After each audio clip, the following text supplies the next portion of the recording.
Bonjour à toutes et à tous, ici du coup Monsieur Marié pour la suite de votre continuité pédagogique au niveau première spé. On attaque le dernier thème du coup de l'année qui est ondes et signaux, et en premier chapitre on va commencer à voir les ondes mécaniques. C'est un truc que vous avez commencé un petit peu à tâter vite fait l'année dernière en seconde, et que du coup on va voir beaucoup plus précisément cette année. Allez, on y va. Donc du coup, partie 4, ondes et signaux, et en chapitre 1 vous mettez ondes mécaniques. On essaye du coup de rendre le diaporama un peu plus agréable, j'espère que ça vous plaira. J'attends vos retours du coup en commentaire, si jamais vous préfériez comme avant, où il est tout disté, ou si avec les bulles comme ça paraît un petit peu plus abordable, un peu plus, comment dire, intuitif pour vous, c'est un peu plus ergonomique. Ok, allez, donc du coup, chapitre 1, ondes et signaux, partie 4, ondes et signaux, chapitre 1, ondes mécaniques, et grand 1, du coup, vous mettez propagation d'une onde mécanique progressive. Puis petit a, onde mécanique progressive. Alors une onde mécanique, c'est un phénomène de propagation d'une perturbation dans un milieu matériel, donc du coup pas dans le vide, dit compressible ou aussi élastique. Ça veut dire qu'on peut compresser, qu'on peut étirer, et qui va pouvoir en fait reprendre son état normal, son état initial, après avoir été déformé. Donc du coup tout ça pour permettre une perturbation. Une perturbation, ça peut être quoi? C'est comme dans la miniature de la vidéo, ça peut être une goutte d'eau par exemple, où vous avez ensuite une perturbation en fait de votre surface de l'eau, qui est élastique, parce qu'à chaque fois elle va revenir à son état initial et osciller en fait entre cet état, entre un état maximal et minimal, pour ensuite se stabiliser à son état initial, donc du coup bien élastique. Ok? Voilà. Remarque par contre, par définition, une onde mécanique ne peut exister que dans un milieu matériel, contrairement à une onde électromagnétique qui, elle, peut exister dans le vide. Nous ne pouvons pas avoir de perturbation qui est transmise par le milieu si vous n'avez pas en fait des choses qui vont la transmettre. Et on parlera même du coup d'une onde mécanique progressive quand la perturbation se propage de proche en proche. Ainsi, l'onde sonore par exemple, qui se transmet de proche en proche par vibration en fait des molécules, c'est une onde, du coup, mécanique, elle se transporte pas, se propage pas dans le vide, mais par contre, vu qu'elle se propage de proche en proche, c'est une onde mécanique progressive, du coup, qui progresse, en fait, de proche en proche. Il est important de noter qu'il s'agit bien d'une perturbation qui se propage dans un milieu, et non de la matière qui se propage. Par exemple, quand vous jetez un caillou dans l'eau, vous avez une goutte d'eau qui oscille au tout début, et vous avez ensuite une onde, ok, mais vous avez aucunement transport de matière. Ainsi, par exemple, vous avez déjà joué par exemple avec un ballon, où le ballon est arrivé sur la surface d'un étang par mégarde, et vous avez tous essayé de jeter en fait des cailloux à côté pour faire bouger le ballon et le faire arriver vers la rive la plus proche. Mais ça sert à rien. Ça ne sert à rien parce qu'en fait, l'onde ne va que en haut, selon la direction verticale, que de haut vers le bas ou de bas vers le haut. Mais le ballon, en fait, n'avance jamais de gauche à droite. Donc du coup, en fait, la perturbation que vous générez à la surface de l'eau, en fait, est totalement verticale. Et donc, il n'y a pas de déplacement horizontal, il n'y a pas de déplacement de la matière. Il y a juste, en fait, une perturbation de la matière.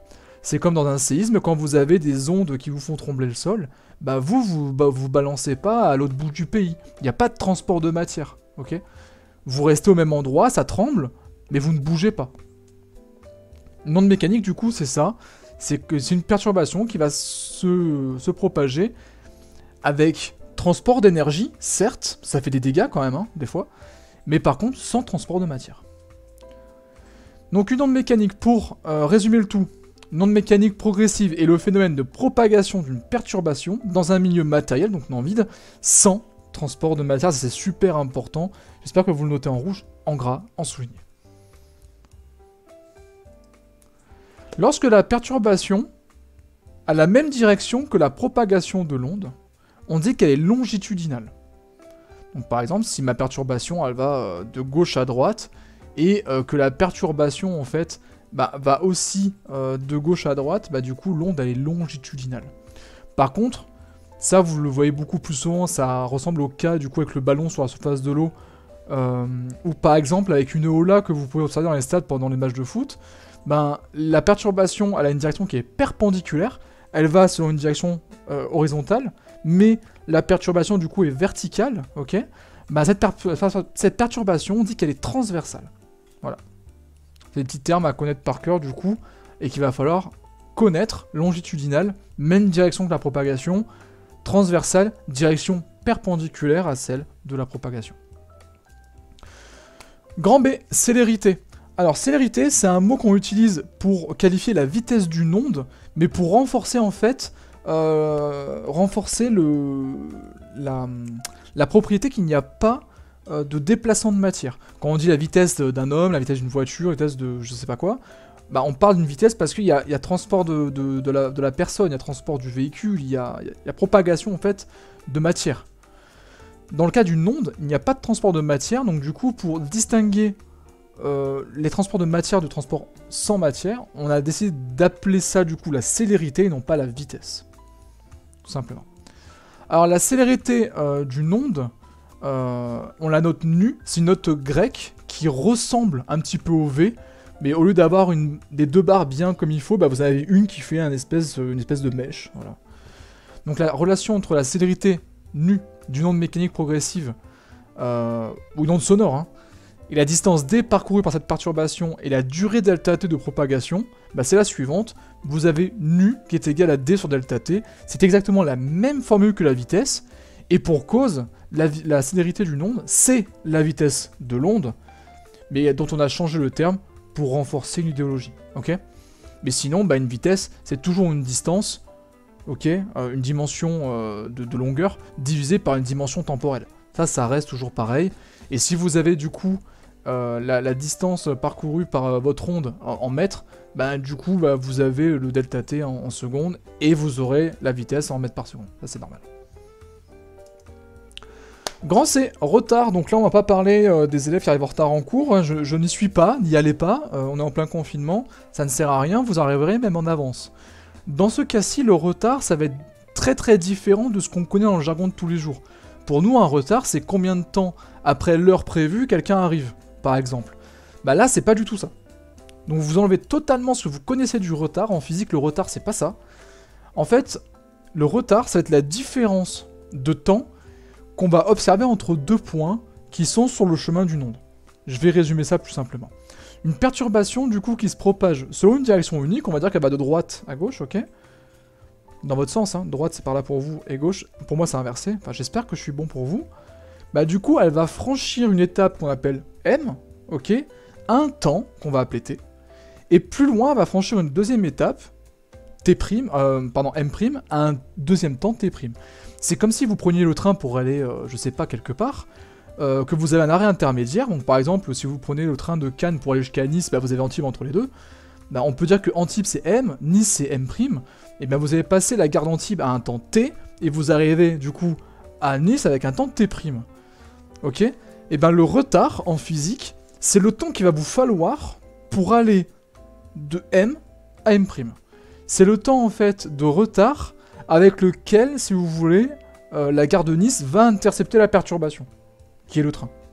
Bon là, il y a des placements de matière, donc du coup c'est un très mauvais exemple, mais en gros, si vous avez une perturbation, du coup, transversale par exemple, on peut le prendre sur le cas d'un séisme, ou un tsunami. Le séisme, il va y avoir un épicentre, vous avez une première ville à proximité qui va être touchée, imaginons qu'on a je sais pas, un séisme dont l'épicentre est en plein milieu de la Méditerranée. Bah du coup, à Nice, ça va être ressenti à un certain temps, et si on prend beaucoup plus loin, je sais pas, comme Lyon, bah vous allez avoir du coup un temps de retard pour ressentir la même secousse. Bon, une secousse un peu amoindrie, mais ça on s'en fout. Et en fait, le séisme va être ressenti avec un temps de retard parce qu'il est plus éloigné, ok? Bah le temps de retard, c'est ça en fait, c'est la différence de temps que Lyon va mettre pour ressentir la même secousse que Nice auparavant. C'est tout simplement. Donc du coup, cette distinction en fait de temps, la différence de temps entre les deux, c'est ce qu'on appelle le retard. Si je chiffre ça, imaginons que le séisme a eu lieu en plein milieu de la Méditerranée à midi, et qu'à Nice on l'a ressenti, je sais pas, à midi 10, et qu'à Lyon on l'a ressenti à 14h10, bah le temps de retard c'est exactement 2 heures. 14h10 moins 12h10, ok? Voilà, c'est 2 heures, tout simplement. Donc le retard, en rouge, c'est la différence de temps, ou durée, comme vous voulez, que met une perturbation pour se propager dans une direction donnée, d'un point à un autre. Voilà, tout simplement. On parle de retard, car la perturbation se transmet de proche en proche, et le mouvement du point M' est le même que celui de M avec un décalage dans le temps. Alors, si je prends par exemple le cas d'une perturbation dans l'eau, ok, et que vous mettez, je sais pas, deux objets qui vont commencer du coup à osciller hein, sur la surface, je sais pas, prenez deux ballons, vous jetez un gros caillou à côté du premier, bah le premier va commencer à osciller à un moment, alors que le deuxième n'aura toujours pas commencé. Et après, le deuxième va commencer lui aussi à osciller. Bah du coup, le temps de retard, c'est ok, la différence de temps au bout de laquelle les deux ont commencé à osciller, la différence de temps qu'il a fallu au deuxième pour commencer à osciller comme le premier, ok, pour ressentir la même perturbation. La célérité, du coup, peut s'écrire aussi. Alors, nu, V pour la vitesse, nu pour la célérité, c'est égal du coup à la distance qu'il y a entre les deux points que vous avez observés, donc entre la position du ballon 1 et du ballon 2, ou de Nice à Lyon avec le séisme, selon l'exemple que vous prenez, divisé par taux qu'on a attribué du coup comme lettre au retard. Ok ? Après, ça reste une distance spécifique, avec un temps spécifique qui est en relation avec la distance.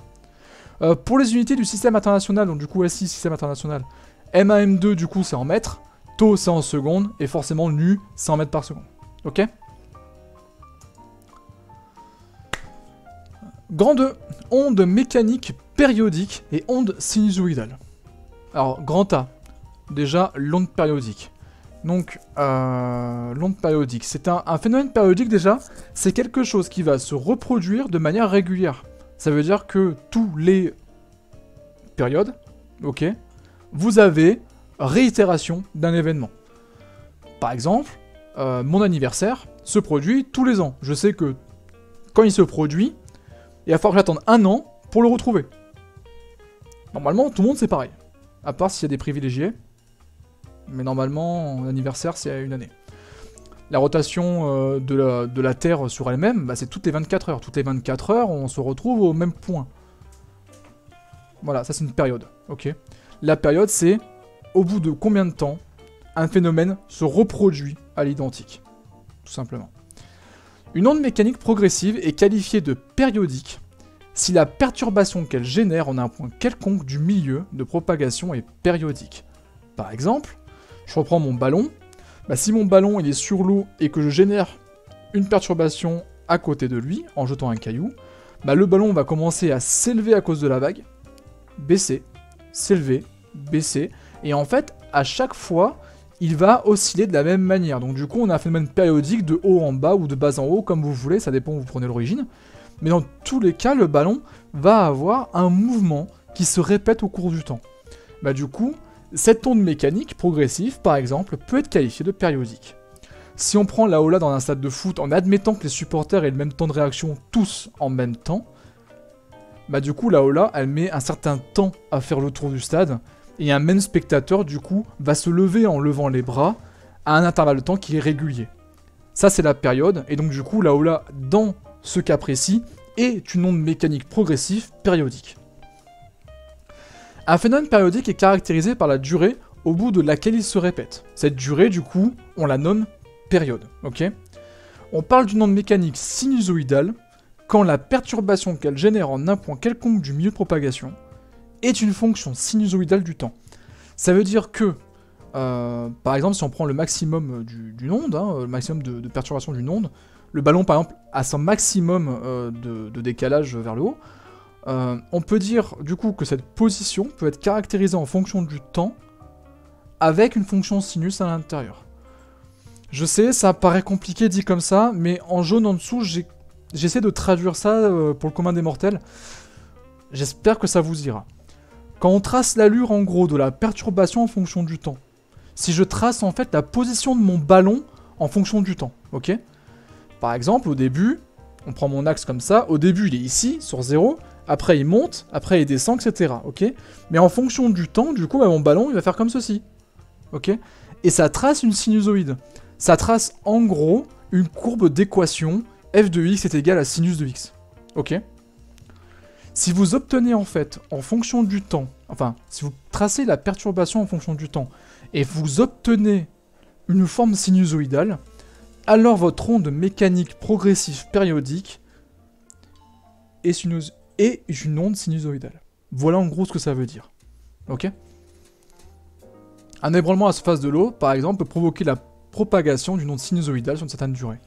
C'est ce que je vous ai mis du coup en exemple en dessous. J'espère que c'est pas trop compliqué, c'est vraiment dur et il faut vraiment vous y mettre parce que les ondes c'est pas facile. Et les exemples sont pas nombreux, enfin il y en a mais c'est pas nombreux. J'espère du coup que ça vous aura plu pour cette première partie du cours.